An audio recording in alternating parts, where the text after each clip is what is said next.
नमस्कार, आप देख रहे हैं लोकमत हिंदी और मैं हूं आपके साथ विशाल शर्मा। पल पल के अपडेट्स, हर एक स्टेट का क्या है समीकरण, जो नतीजे जो आ रहे हैं, एग्जिट पोल के जो नतीजे आ रहे थे, उससे क्या जो चुनावी जो नतीजे हैं, जो चुनाव के बाद जो नतीजे आ रहे हैं, वो क्या मेल खाते हुए दिख रहे हैं कि नहीं, इन्हीं सब मुद्दों पर चर्चा करेंगे। राज्य है अब तमिलनाडु, 39 लोकसभा सीट। जिस तरह से हम आपको बता रहे हैं कि बिहार में, यूपी में, वेस्ट बंगाल में क्या हुआ, तमिलनाडु में 39 सीट्स पर बीजेपी को करारा झटका लग रहा है। देखिए 360 के अबव का जो दावा किया जा रहा था, जो डेंट पड़ रहा है, 295 है करंट सिनेरियो, 228 है इंडिया अलायंस का।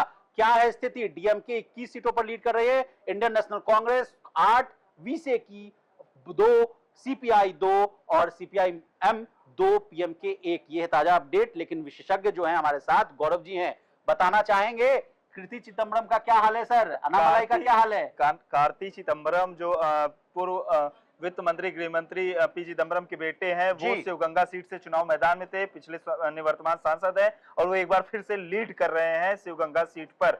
इसके अलावा जैसा कि आपने बताया, 21 सीटों पर डीएमके लीड कर रही है, 8 सीटों पर कांग्रेस लीड कर रही है, 2 सीटों पर सीपीआई, 2 सीटों पर सीपीआईएम, यानी कि इंडिया अलायंस जो है वो 33 सीटों पर लीड कर रही है, सीधे सीधे 39 में से। जो माना जा रहा था कि तमिलनाडु में बीजेपी का खाता खुल सकता है कोयम्बटूर सीट से, जो उनके फायर ब्रांड नेता प्रदेश अध्यक्ष अन्नामलाई हैं, रिटायर्ड आईपीएस, वो राजनीति में आए, 1 साल के भीतर उनको अध्यक्ष बना दिया गया और उनके जिस तरीके से मोदी शाह ने उनको प्रचार किया, उनको समर्थन दिया, उसको देखते हुए ये माना जा रहा था कि हो सकता है कोयम्बटूर सीट जो है तमिलनाडु में आ जाएगी। हाँ, तमिलनाडु में बीजेपी का जो एक एंट्री गेट है वो बन सकता है, लेकिन झटका लगता हुआ दिख रहा है। अन्नामलाई पीछे चल रहे हैं। और अगर हम जो तमिलनाडु के कुछ प्रमुख सीट्स हैं उनकी बात करें तो एल मुरुगन मोदी सरकार में मंत्री हैं, नीलगिरी सीट से चुनाव मैदान में थे, वो पीछे चल रहे हैं ए राजा से। ये वही ए राजा हैं, डीएमके के उम्मीदवार और पूर्व संचार मंत्री, जिनका नाम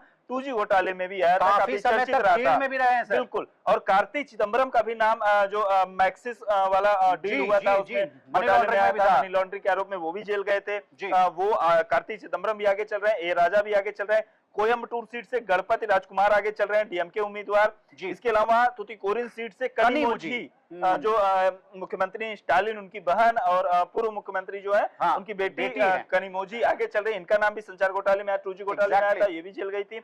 इसके अलावा दयानिधि मारन चेन्नई सेंट्रल सीट से आगे चल रहे हैं। तो ये डीएमके और कांग्रेस के जो बड़े नेता है तमिलनाडु में, वो आगे चल रहे हैं। मोटा समझना चाहेंगे गौरव जी की क्या बीजेपी की स्थिति जो है तमिलनाडु में, वो स्थिति बेहतर है, खराब है, या बद से बदतर होती जा रही है? अब बद से बदतर तो नहीं कह सकते क्योंकि वो वहां पर थे ही नहीं, लेकिन जो उम्मीदें थी वो धाराशायी होती हुई फिलहाल रुझानों में तो दिख रहे हैं। क्योंकि जो एग्जिट पोल्स आए थे वो यही बता रहे थे कि 1 सीट हो या 2 सीट हो सकता है उनको मिल जाए तमिलनाडु में, लेकिन फिलहाल ऐसा होता दिख नहीं रहा है। अन्नामलाई हार रहे हैं। इसके अलावा जो कन्याकुमारी से सांसद थे बीजेपी के, पहले 2014 में चुनाव जीत कर आए थे, जो एकमात्र सीट थी, वहां से भी उनको लीड मिलती हुई नहीं दिख रही है।